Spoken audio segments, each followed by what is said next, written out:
Friends, அடுத்த மாசம் எங்க கிராமத்துல தேர் திருவிழா, எல்லாரும் போறோம். Jolly jolly. திருவிழான்னு சொன்னாலே கொண்டாட்டம் தான். தேர் திருவிழா ஓகே, ஆனா அதுக்கு முன்னாடி தேர்தல் திருவிழா வருது. அத பத்தி சொல்லவே இல்ல. தேர்தல் வருது ஓகே, அத போய் திருவிழான்னு சொல்ற? இப்ப திருவிழாக்கு யாரெல்லாம் போவாங்க சொல்லுங்க? எல்லாரும் தான் போவாங்க. ஆண்களும் போவாங்க, பெண்களும் போவாங்க. எங்களை மாதிரி மூன்றாம் பாலினத்தவங்க தான் போவாங்க. பணக்காரங்க ஏழைங்க அப்படின்னு எல்லாரும் திருவிழாக்கு போவாங்க. அதே மாதிரி தான் தேர்தல் அன்னைக்கு எல்லாரும் போய் ஓட்டு போடணும். கோவில் திருவிழாக்கு போயிட்டு சாமி கிட்ட எல்லாரும் என்ன வேண்டுவாங்க? எங்க வாழ்க்கை நல்லா இருக்கணும், தொழில் வளர்ச்சி அடையணும், பிள்ளைங்க எல்லாம் நல்லா படிக்கணும் அப்படின்னு எல்லாத்துக்கும் தான் வேண்டுவாங்க.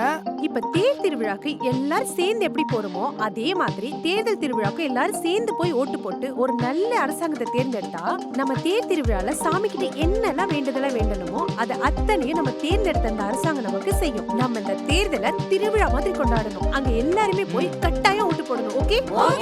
தேர்தல் திருவிழா தேசத்தின் பெருவிழா.